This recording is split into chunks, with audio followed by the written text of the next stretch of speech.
Assalamualaikum warahmatullahi wabarakatuh. Astaghfirullahalazim alladzi la ilaha illa huwal hayyul qayyum wa atubu ilaih. La haula wala quwwata illa billahil aliyyil azim. Wa qul rabbi a'udzu bika min hamazatis syayatin wa a'udzu bika rabbi an yahdurun. La haula wala quwwata illa billahil aliyyil azim. Wa qul rabbi a'udzu bika min hamazatis syayatin wa a'udzu bika rabbi an yahdurun. Bismillahirrahmanirrahim. Bismillahirrahmanirrahim. Bismillahirrahmanirrahim. Bismillahirrahmanirrahim. Bismillahirabbil samawati wal ard. Bismillahilladzi la yadurru ma'a ismihi syai'un fil ardi wa la fis sama'i wa huwas sami'ul 'alim. A'udzu billahi minasyaitonir rajim. Ya ayyuhan nas kulu mimma fil ardi halalan tayyiban wa la tattabi'u khutuwatis syaitan innahu lakum 'aduwwun mubin. Alhamdulillahi Rabbil Alamin Al-Wakilil Ahad Al-Fadil Samad Allazi lam yalid wa lam yulad wa lam yakul lahu kufuwan ahad. Subhanaka la ilma lana illa ma 'allamtana innaka antal alimul hakim. Rabbi shrah li sadri wa yassir li amri wahlul 'uqdatam min lisani yafqahu qawli amma ba'd. Terima kasih kepada saudara-saudara dan juga sahabat-sahabat yang dikasihi Allah sekalian. Alhamdulillah, salam Ramadan. Hari ini kita nak sambung perbincangan kita berkaitan dengan set orang kata garis panduan pemakanan dalam Islam yang siri yang ketiga. InsyaAllah pada siri pertama dan siri kedua Ustaz telah jelaskan bagaimana panduan Al-Quran itu yang Allah firmankan tadi, Ustaz baca tadi dalam ayat 168 surah Al-Baqarah, iaitu kita diperintahkan mengingatkan semula 3 perkara terutama ni dalam bulan Ramadan ini kita nak orang kata kesempurnaan dalam konteks ibadah. Yang pertama, ya ayuhan nas, wahai sekalian manusia, kata Allah, makanlah daripada apa juga yang ada atas muka bumi ini. Yang pertama iaitu halal. Yang kedua, yakni lagi baik pada kita, tayyiban.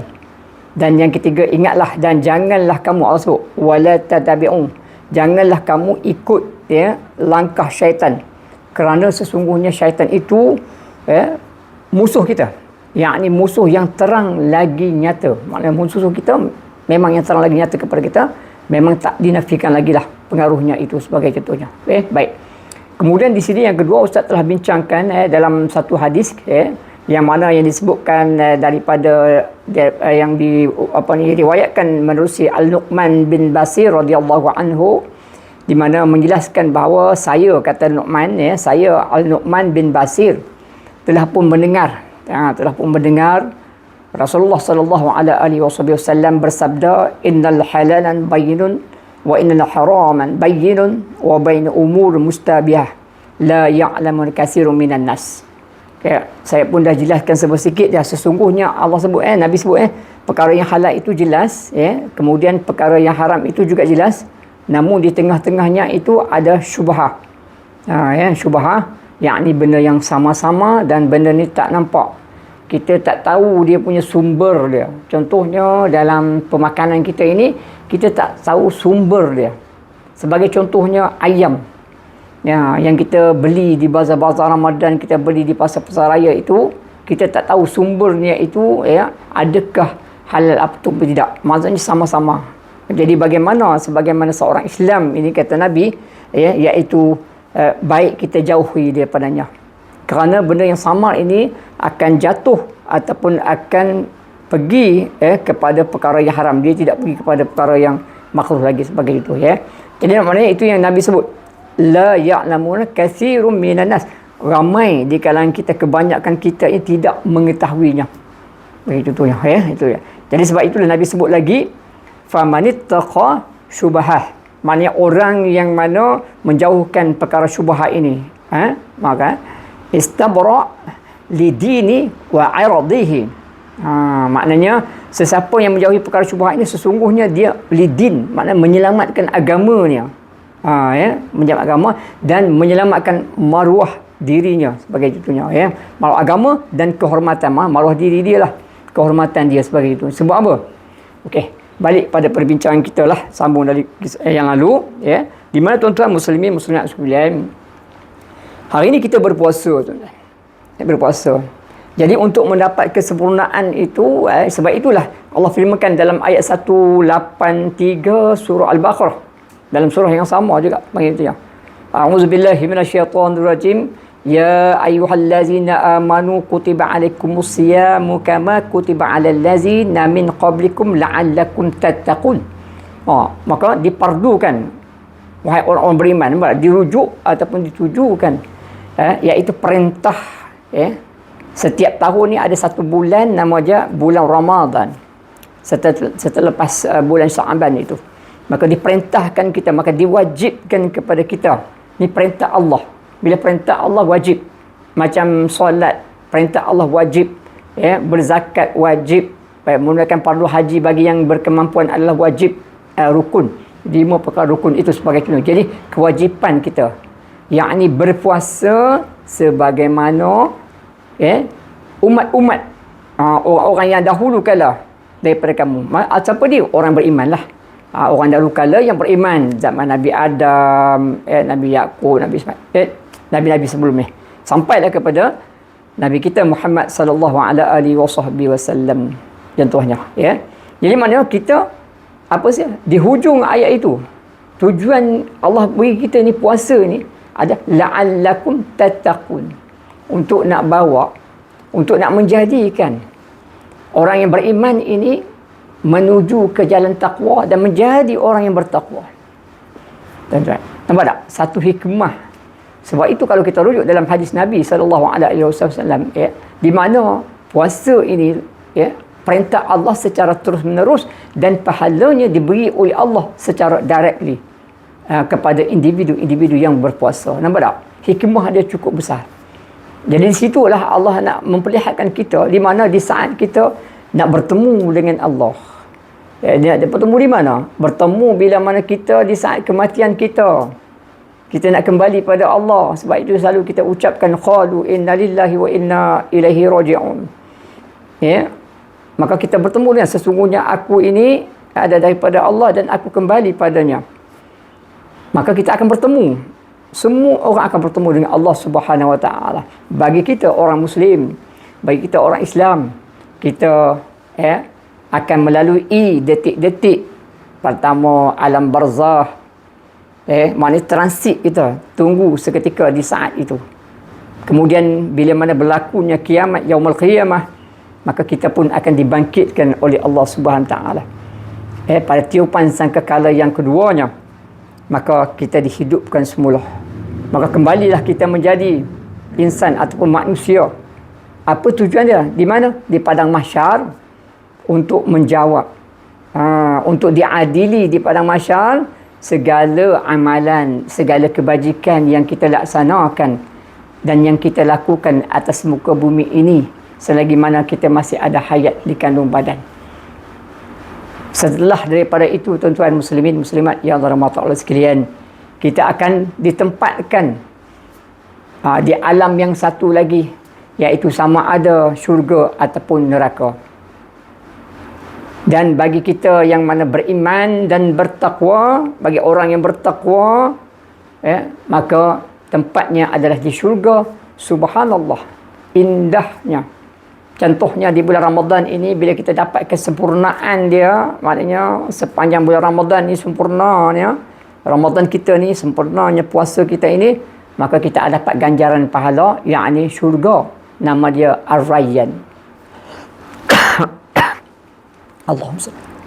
Jadi syurga Ar-Rayyan ini, tuan-tuan, di mana pintunya terbuka dan Allah jemput kita. Allah jemput kita. Mana dia orang yang berpuasa? Mana dia orang yang berpuasa? Mana dia?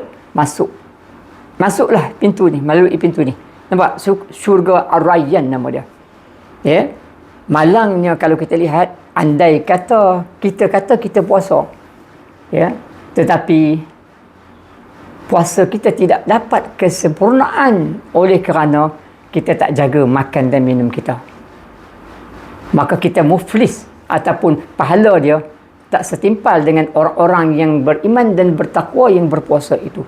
Sebab kita tak sampai ke tahap nak jadi orang yang bertakwa oleh kerana makan dan juga minuman kita, kerana kita telah mencemarkan dia.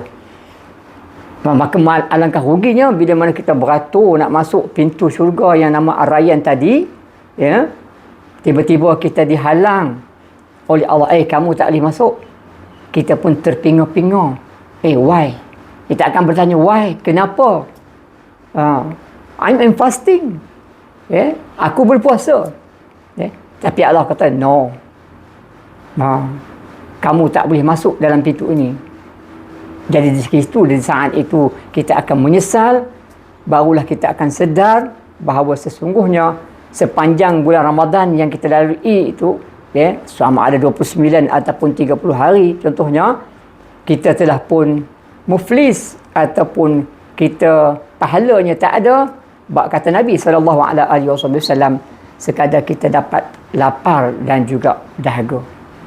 Alangkah ruginya baginda. Jadi sebab itulah tuan-tuan, muslimin, balik kepada perbincangan hadis Al-Nu'man bin Hakim ni dalam siri yang ketiga ini, kita nak sambung hadis Al-Nu'man bin Hakim tadi, bin Basir tadi, iaitu perihal sambungan hadis ini di mana yang Nabi kata kita dapat menyelamatkan agama kita dan juga kehormatan atau maruah begitu. Namun begitu tuan-tuan muslimin semua, wa man fa'a fi syubhati waqa'a fil haram karra'i yar'a hawla himan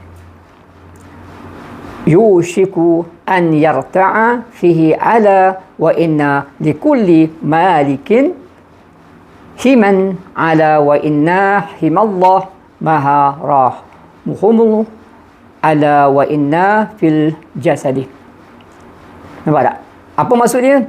Sesungguhnya bila mana kita tak dapat nak menyelamatkan maruah kita, sesiapa yang terjebak, maka kita dah terpengaruh dengan bisikan syaitan yang ayat 168 disebut tadilah.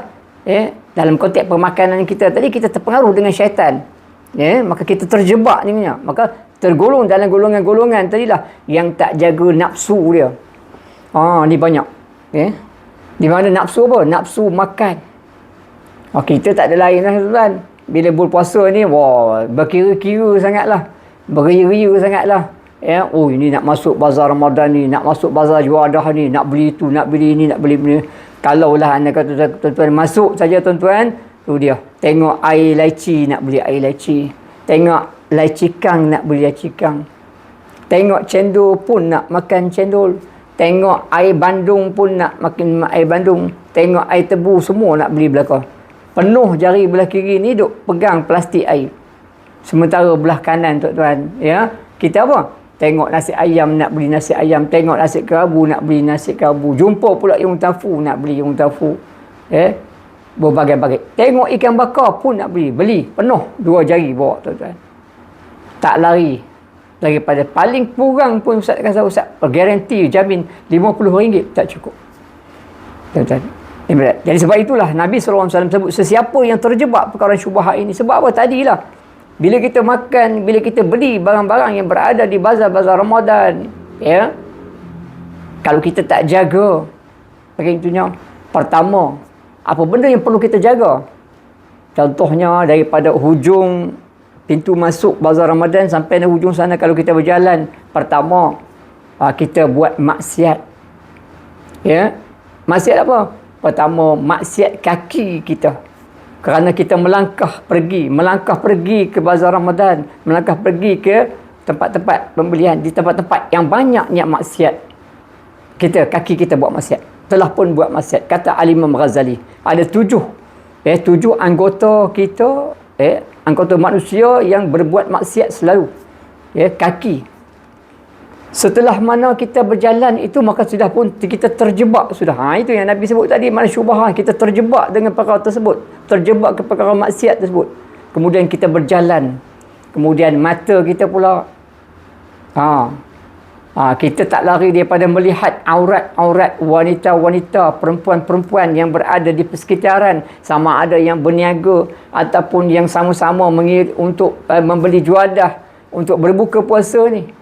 Kadang-kadang kita bersentuhan kulit dengan mereka, bagi contohnya, Jadi kita tengok air belah kanan kita ni, Cik Kiah tu masak nasi ayam, air pakai baju macam Ustaz pakai ni. Nampak lengan dia, air nampak putih, gebu, berbenar, kata orang Perak, bagi contohnya. Nampak tak? Dah satu pahala puasa. Yang tadi kaki tadi dah satu tolak. Kemudian tengok Cik Kiah tadi 2 tolak. Jalan lagi. Tengok anak dara Joyong Tafu sedap benar. Popek duk berceloteh. Kita pun bersembang juga. Dah maksiat yang ketiga, iaitu lidah kita. Nampak sebab apa? Kita berkenan, kita seronok. Nampak? Hati kita seronok. Bila tengok anak dara ni bersembang contohnya kan. Contohnya kita seronok. Kita pun jadi orang yang lalai 3. 4 mata. Jalan lagi. Tengok pula ada hamba Allah tu bercerita bercerita ni, kita pun dengar bisik-bisikkan mereka. Tuan-tuan, kita dengar. Maka dah 4 perkara dah. Maksiat telinga kita sebagainya. Jadi begitulah tuan-tuan. Sebab itulah Nabi sebut tadi, sesiapa yang terjebak dalam perkara syubhat ini bererti dia telah pun terjebak waqa'a fil haram. Dia telah terjebak dengan perkara yang haram. Itu kata Nabi sallallahu alaihi wasallam. Apa dia? Iaitu tidak ubah bagaikan penggembala kambing, kata Nabi. Seorang penggembala kambing yang mana dia telah menjangkaui ataupun dia telah masuk ke sepandan tanah orang lain dan hampir terjebak ke dalamnya. Apa dia? Contohnya lah, seumpama kita ni, ustaz lah, contoh dia gembala kambing. Di waktu pagi ustaz akan bawa kambing ustaz, cacak besi ke, ikat dekat pokok ke. Kambing itu dia dah makan dah keliling tanah ustaz lah. Tali kan panjang. Kemudian dia jenguk tanah orang sebelah. Makan rumput. Banyak rumput tu. Dia pun pergi ke tanah sebelah makan rumput. Maka dia terjebak sudah perkara yang haram. Walaupun kambing tu makan rumput, tetapi di tanah orang lain. Tu dia maksud. Jadi maka dia terjebak. Jadi sebab itulah Nabi sebut lagi, sesungguhnya setiap raja itu ada dia punya batas sempadan dia. Maknanya sama juga tanah orang tadi, walaupun tanah dia, walaupun rumput dia, kita tak boleh masuk. Jadi maknanya kita kena menghalalkan apa yang kambing kita makan. Kalau tidak, sebahagian daripada makanan iaitu rumput yang dimakan oleh kambing kita itu ada haram padanya. Kena pergi jumpa tuan tanah tersebut untuk minta izin kepadanya. Minta maaf, kata pakcik, abang ke Pak Long ke, tadi kambing saya tu tali panjang tadi termasuk dalam tanah Pak Long, pakcik semua. Jadi dia pun makan rumput. Badak rumput je pun, bukan tanaman-tanaman. Kalau tanaman-tanaman lagilah kena sumpah seranah contohnya. Jadi maknanya minta izin, minta dihalalkan. Nampak tak? Kalau tidak, kambing kita tu, dagingnya tu kalau kita makan ada sebahagian daripadanya haram. Jadi sebab itulah yang Nabi sebut tadi, maka batasan itu, raja itu ada batas sempadannya. Sesungguhnya batasan sempadan itu adalah perkara-perkara yang diharamkan. Maksud dia batasan itu border ataupun disebut boundary. Border ataupun boundary adalah tak boleh kita masuk, tak boleh kita terlibat untuk nak masuk dalam kawasan orang, tak boleh kita nak pergi ke kawasan larangan sebab diharamkan. Salah dia perbuatan tersebut. Jadi kita masuk juga, maka kita sudah terjebak sungguh. Jadi sebab itulah tuan-tuan muslimin muslimat. Kemudian di hujung hadis itu Nabi sebut tadi, ala wa inna fil jasadi mudghah iza salahat jasadu kullu wa iza fasadat fasada jasadu kullu ala wa ya qalbu. Apa maksudnya? Sesungguhnya kata Nabi, dalam jasad kita ni, dalam dada kita, ada segumpal darah, ada mudrah. Apabila mudrah, segumpal darah tadi baik, baik sebab apa? Sebab tadilah kita jaga makan, bukan sekadar yang halal. Kita jaga jangan makan mereka perkara yang syubha, apatah lagi kita ikut nafsu kita dan kita tergolong dalam golongan yang dipengaruh ataupun terpengaruh, tak boleh kontrol kita punya nafsu amarah kita. Nafsu nak makan banyak, nafsu makan ibarat macam orang kata macam ular sawah ataupun ikan buntal yang memberi kita kelalaian, yang buat kita lalai. Akhirnya sayang sekali, rugilah sekali bagi mereka-mereka yang berpuasa, yang mana Allah bagi 1 bulan. 1 bulan saja. Di kalangan, di antara bulan-bulan yang ada 12 bulan itu, satu bulan dia orang kata lebih kurang 29 ke 30 hari untuk nak bawa kita ini menuju kepada jalan ketakwaan. Alangkah ruginya tuan-tuan. Dan ingatlah tuan-tuan, rugi saja tak apa tuan-tuan. Yang merugikan apa dia? Maruah kita, martabat penghormatan kita, kemudian hati kita. Hati kita telah rosak. Itu yang Nabi sebut, apabila daging itu, maknanya hati kita itu, daging itu baik dan seluruh jasadnya itu baik, dan apabila dia rosak, maka seluruh jasad itu akan rosak. Apa dia? Ala waya qalbu, hati kita. Jadi hati ini kita lihat dalam dua konteks. Okey. Yang pertama, hati dalam konteks spiritual ataupun rohani ataupun kerohanian kita. Sebut. Yang kedua, hati dalam konteks jasmani. Ustaz cerita bab jasmani dulu. Kesan daripada kita ni tuan-tuan, terlalu selera sangat kita makan. Sebenarnya tuan-tuan, konsep berpuasa ini, konsep kita diberi ruang ataupun peluang hidup atas muka bumi ini dan berkemampuan Allah bagi rezeki kita, yakni rezeki iaitu tubuh badan ataupun sihat tubuh badan.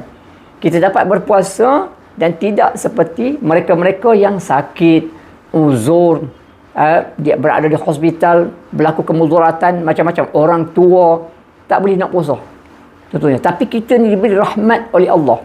Sebab itu kita kena syukur, kita kena mensyukuri atas nikmat Allah, iaitu apa dia? Bersungguh-sungguh. Nampak tak?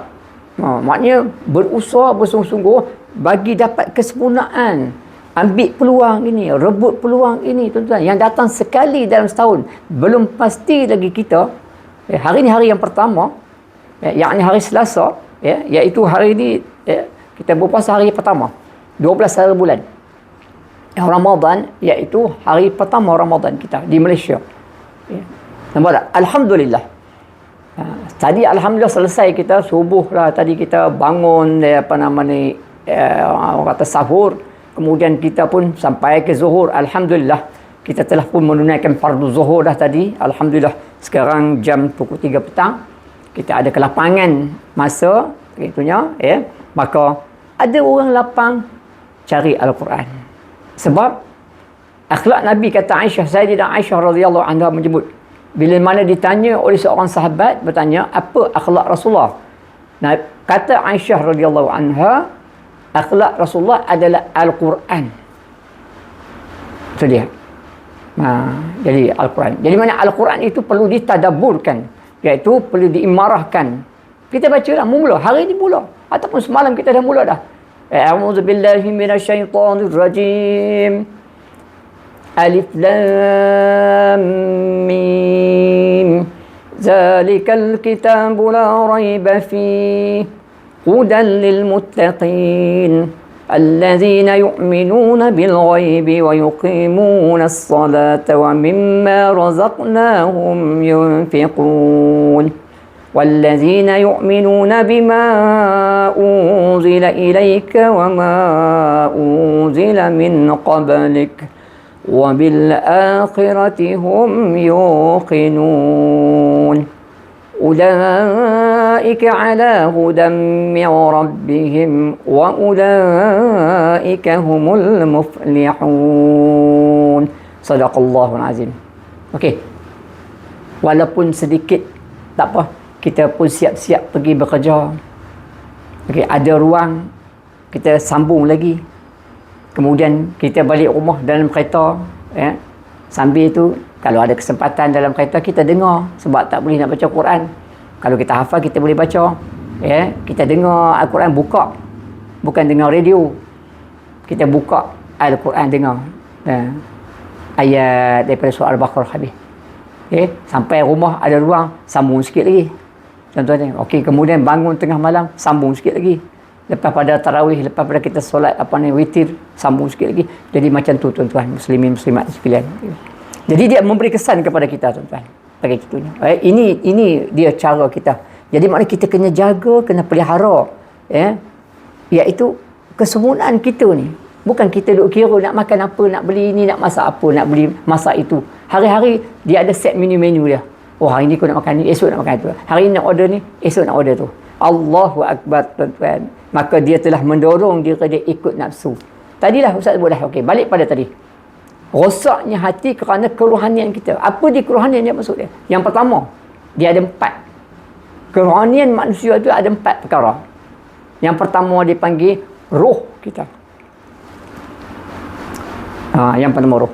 Yang kedua adalah hati kita, qalbu, ataupun disebut dalam Al-Quran qalbun. Antara ayatnya dalam surah Al-Baqarah juga disebut a'udzubillahi minasyaitonirrajim fi qulubihim maradun fazadahumullahu marada. Pak, khuluq ataupun hati khuluq itu ada hati. Yang kedua. Yang ketiga, al-aqlu. Akal. Khuluq. Khuluq ni adalah akhlak kita. Akhlak kita. Baik. Yang keempat adalah akal kita. Akhlak kita. Baik. Tengok 4 perkara ni bagi dunia. Baik, lihat kepada akhlak kita ni, adakah akhlak kita ini, contohnya Ustaz ambil kesan pada hati tadi, adakah akhlak kita itu dipandu oleh apa ni? Rasa hati. Rasa hati ni apa? Naf, jiwa kita. Jiwa kita. Adakah jiwa kita itu mendorong? Antaranya nafsu amarah. Allah firmankan dalam Al-Quran, inna nafsal la'amartum bis-su'. Semua orang ada. Sesungguhnya nafsu amarah itu mendorong kepada jahat, banyaknya jahat. Bis-su'. Boleh baca sampai 6 harakat. Faham tak? Banyak perkara jahat yang mendorong kita walaupun dalam bulan Ramadan. Walaupun disebut dalam hadis, bila mana tiba hari bulan Ramadan, jin ni akan dibelenggu. Nak belenggu tak belenggu itu kita lah. Tetapi kalau kita makan ikut hawa nafsu, hawa nafsu ada 2 tu. Tadi naf, jiwa kita. Amarah ni, nafsu amarah yang paling rendah sekali martabat dia, duduk di bawah tingkat dia. Itu di tempat kita letak slipper, kasut tu nafsu amarah. Apa dia? Nafsu makan. Belum cerita lagi bab akhlak kita lagi, tuan-tuan. Kita dilarang daripada antara bercakap kotor, menengking, marah-marah dalam bulan Ramadan ni. Sebab itu saya pernah teringat satu hadis Nabi, bila mana kita nak marah ni, rasanya nak marah. Apa kata Nabi? Ataupun kita bergaduh, bertekak dengan kawan-kawan kita di pejabat ke di mana-mana lah, dengan seseorang pun. Apa kata Nabi? Cukuplah kamu berkata 2 kali. Kata apa? Sesungguhnya aku berpuasa. Sesungguhnya aku berpuasa. Cakap 2 kali. Jadi apa dia? Elakkan. Maksudnya kata Nabi tadi pun, elakkan. Kita kena jadi orang yang sabar. Elakkan dari pertemuan lidah dengan lidah ni. Nampak tak? Bertekak. Bergaduh. Itu yang dididik dalam bulan Ramadan sebagai dunia. Jadi Nabi ajar kita, elaklah daripada perkara tersebut dengan mengatakan cukup 2 kali. Sesungguhnya aku berpuasa. Sesungguhnya aku berpuasa. Nah, ini dia, tuan-tuan. Orang Muslim, orang yang benar-benar jaga Ramadan dia, jaga puasa dia, tuan-tuan. Bagi contohnya. Itu maknanya ada 4 perkara. Di mana rohani kita. Baik. Dalam konteks itu rohani kita. Jadi apa kesan dia? Kesan dia akhlak kita lah. Sama ada akhlak kita ini, kalau kita lihat, cuba kita tengoklah. Semalam kita sudah mulakan solat sunat tarawih. Memang penuh kan? Kita tengok kan? Kat Masjid Surau tu penuh. Allahu Akbar. Tapi parking penuh. Kalau lambat datang, jauh parking. Tapi ramai. Semuanya bawa anak isteri, berbondong-bondong lah pergi malam semalam. Hari ni kita tengok hari kedua. Lepas buka tengok. Kemudian kita tengok hari ketiga. Lepas tu tengok 10 terakhir bulan Ramadan. Sepatutnya kita full swing. Tetapi dah reda dah. Yang tinggal pakcik-pakcik yang tua yang memang rutin daripada dulu sampai sekarang duk ada depan. Kalau ustaz pergi kuliah ni dekat Masjid Surau tu, duk ada di depan ustaz. Yang tu je pun. Hak lain dah hilang ke mana? Apa dia sebab? Sebab tadilah dia beriman, tapi dia tak dapat menuju jalan takwa sebab dia tak dapat letak duduk diri dia oleh kerana nafsu tadi, oleh kerana makan tadi. dia jadi malas. Nampak? Itu kesan rohani. Kesan rohani tadi, tuan-tuan, akibat pemakanan tadi, akibat nafsu tadi, maka kita makan banyak, kita makan yang tidak jaga halal haram ni, tak jaga baik tak baik ni. Contohnya, dalam bulan Ramadan tidak digalakkan kita berbuka dengan iaitu benda-benda yang berlemak, berminyak. Contohnya apa? Bersantan lah berlemak ni. Ais cendol. Bagian tu. Air bandung tu. Apa ni? Orang kata masak lemak, kari. Kita dilarang benda-benda berminyak, benda-benda ni goreng ikan lah, ikan bakar lah, semua itu berminyak. Maka ini faktor yang akan mendorong kepada iaitu masalah rohani. Kita akan jadi malas. Bila malas, dia akan jadi lalai. Berat nak pegang Al-Quran tu. Bagi itunya. Jadi bila pegang saja Al-Quran, contohnya, dia pegang. Baru buka Al-Quran saja. Buka Al-Quran. Baru nak baca ni tuan-tuan. Baru dia baru nak mula baca Al-Quran ni. Dia pun bacalah. A'udzubillahi minasyaitanirrajim. Sambung. Alhamdulillahi rabbil alamin. Ar-Rahmanir Rahim. Mata mula tersengguk-sengguk. Lepas tu sambung lagi. Maliki yaumiddin. Iyyaka na'budu wa iyyaka nasta'in. Ihdinas siratal mustaqim. Siratal ladzina an'amta 'alaihim ghairil maghdubi 'alaihim waladdallin. Lepas tu jadi macam mana? Tok terus tu. Tersembang terus atas Quran. Nampak tak? Ni kesan dia sebab tadilah dia berbuka puasa, dia banyak makan benda berminyak, benda pedas, benda yang berkolesterol tinggi, uric acid banyak, pakai itunya. Jadi maka dia tak jaga dalam konteks itu. Jadi sebab itu yang Nabi sebut dalam hadis yang tadi, daripada Al-Nu'man bin Bashir tadi, di mana baik pada hati dia, maka baiklah. Apa sebab baik? Sebab makanan dia tadi. Itu dalam konteks rohani. Dalam konteks jasmani juga, dia akan mengundang kemudaratan, yakni penyakit. Itu dia. Sebenarnya tuan-tuan muslimin muslimat sekalian, Allah beri kita ini dalam bulan Ramadan satu rahmat. Satu nikmat yang patut kita syukur. Sebab itu Allah tanya kita, adakah kita mensyukuri akan nikmat Allah? Fabi ayyi ala'i rabbikuma tukazziban. Nikmat manakah yang aku beri pada kamu yang kamu dustakan? Allah sebut, ya ma'syarul jinni wal insi in istata'tum an tanfuzu min akhtaris samawati wal ardi fanfuzu la tanfuzuna illa bisultan. Fabi ayyi ala'i rabbikuma tukazziban. يرسل عليكما شواظ من نار ونحاس فلا تنتصران فبأي آلاء ربكما تكذبان. Wahai jemaah jin dan manusia, Allah tanya kita, kalau kamu nak menembusi penjuru langit dan bumi, pergilah. Sekiranya kamu tidak ada pengetahuan terhadapnya, kamu tidak akan sampai kepada apa yang kamu nak tuju tu. Namun Allah sebut, fabi ayyi ala'i rabbikuma tukazziban. Nikmat manakah yang Allah beri pada kamu yang kamu dustakan? Mana? Bagian itunya. Kita dustakan nikmat Allah bagi pada kita itu. Bagian itunya. Apa dia? Nikmat makan. Tetapi ada garis panduan Islam. Ada garis panduan cara kita orang Islam bagaimana kita nak makan.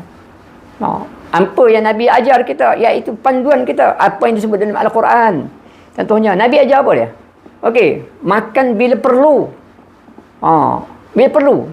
Kemudian untuk menampung kesihatan dia, untuk apa? Untuk survival dalam hidup dia tu. Supaya dia tak mati, tak sakit. Makanya makan, cara makan macam mana? Jadi maknanya, contoh kita berbuka puasa. Cukuplah sekadar kita mulakan berbuka puasa itu bagaimana sunnah Nabi. Nabi mengambil tamar 3 biji dengan air zam-zam. Ataupun tamar basah disebut rutab. Rutab ini tamar yang basah. Kemudian Nabi terus pergi solat. Berjemaah. Kemudian balik barulah Nabi makan. Selesai tarawih sebagainya. Baru Nabi makan. Itu patutnya. Apa dia? Kita memasukkan dalam rongga kita, dalam perut kita ni benda-benda yang manis-manis, benda-benda yang berzat. Contohnya kurma. Kurma ini menghasilkan kalori yang banyak yang diperlukan oleh tubuh badan manusia. Air Zam-Zam.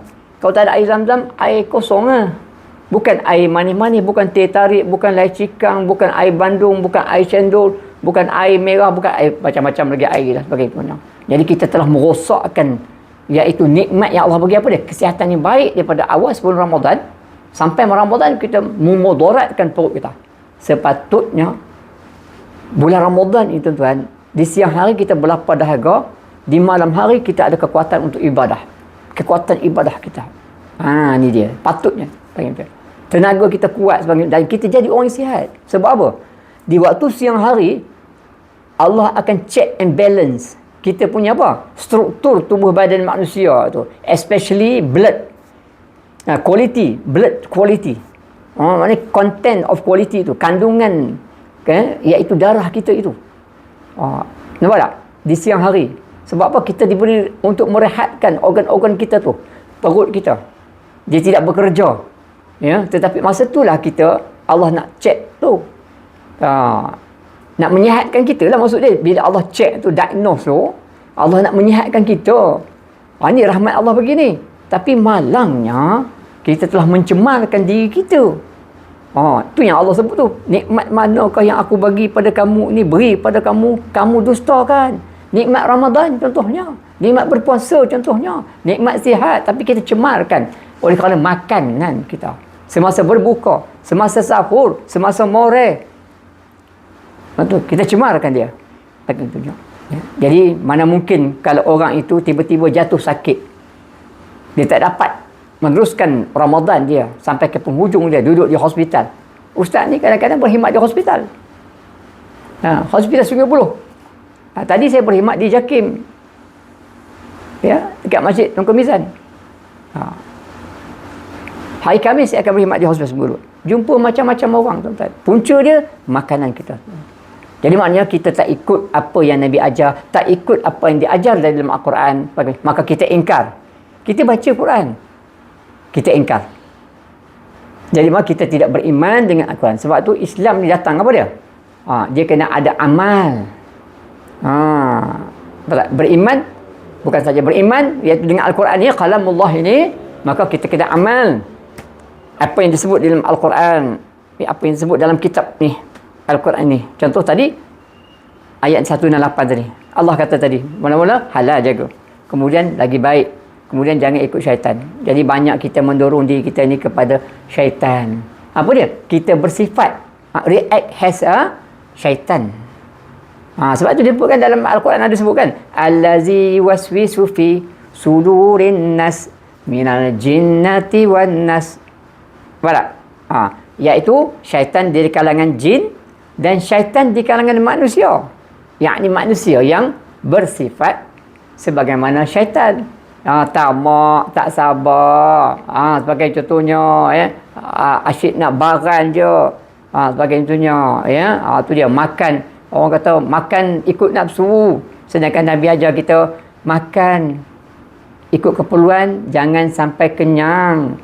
Yang paling penting ibadah. Kalau kita makan terlalu kenyang, tuan-tuan, tak boleh nak ibadah.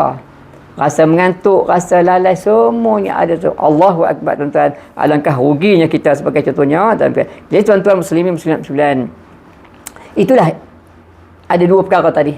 Maka makanan tadi akan merosakkan satu rohani kita dan juga jenis. Apatah lagi bila mana makanan yang kita makan itu, kita tak tahu kan di pasar-pasar, di apa orang kata bazar Ramadan itu, ayam tu, iaitu makanan-makanan yang diperolehi itu, yang kita yang dibuat di pasar-pasar Ramadan itu, hasil yang memperolehi ayam tersebut adalah daripada sumber yang tidak halal. Tu dia. Kita tak tahu benda-benda yang berlaku. Jadi sebab itu kenal pastilah betul-betul saya sebutlah. Jadi sebab itulah di dalam hadis ini, kalau nak merujuk kepada apa yang disebutkan oleh Nabi SAW, hadis dari Al-Nu'man bin Bashir ini yang mendengar Nabi SAW menyebut tadi, di mana adalah asas binaan keseluruhan hukum-hukum Islam terhadap semua perkara, especially iaitu garis panduan pemakanan kita dalam Islam bagi contohnya. Begitu. Jadi dah jelas sebagai contohnya dari ramai. Hanya kalau kita lihat juga Al-Imam Al-Nawawi mengatakan bahawa ulama ijma'. Ulama mana sepakat tentang mana keagungan hadis ini banyak memberi manfaat. Kerana apa? Hadis ini merupakan satu garis panduan kita. Set of rule and regulation ataupun law, Islamic law. Dalam semua perkara lah, semua perkara. Jangan halal tu jelas lah. Perkara yang haram jangan kita pergi. Yang halal jelas. Tapi tengah-tengah syubhat, jangan kita masuk, jangan kita sentuh, jangan kita terjun dalam bidang tersebut bagainya. Maka terdapat banyak perkara dalam ini. Ini merupakan hadis yang menjadi tonggak kepada kita orang Islam ataupun orang Muslim bagainya. Jadi insya-Allah tuan-tuan muslimin sekalian, kalau kita nak lihat kategori perkara yang haram ini banyak. Bagi contohnya dalam perihal dalam bulan Ramadan ini, sebab itu penting bagi kita itu kita kena fahamlah, kena faham dan kita kena ambil berat supaya kita dapat kesempurnaan dalam ibadah, iaitu puasa kita, dan akhlak yang kita bina semasa Ramadan ini akan membawa kita keluar daripada satu dimensi yang mana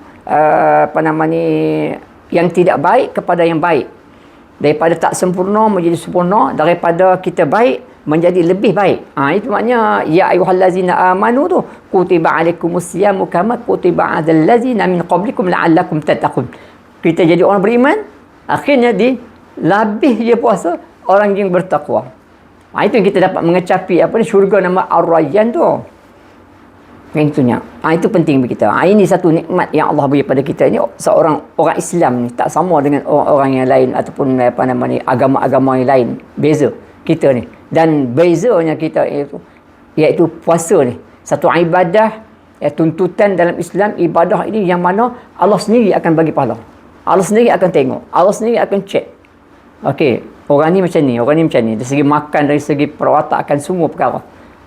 Itu je. Bagaimana dia bersosial, bagitunya semua hablum minannas, bagaimana dia jaga hablum minallah, dia jaga, kemudian hubungan dia dengan alam sebagai itunya, itu je. Dia tidak merugikan diri dia sebagai itu. Jadi itu yang kita nak. Jadi insya-Allah tuan-tuan muslimin sekalian, insya-Allah kita sama-sama membina diri kita untuk kesemudahan lagi. Okey, jadi kita akan sambung lagi pada siri yang keempat. Okey, ini siri yang ketiga, iaitu garis panduan pemakanan dalam Islam. Kita akan sambung siri yang keempat di masa yang lain, insya-Allah ada kesempatan. Aku qouli hadza wa astaghfirullahal azim li wa lakum. Wassalamualaikum warahmatullahi wabarakatuh. A'udzu billahi minasyaitonir rajim. Bismillahirrahmanirrahim.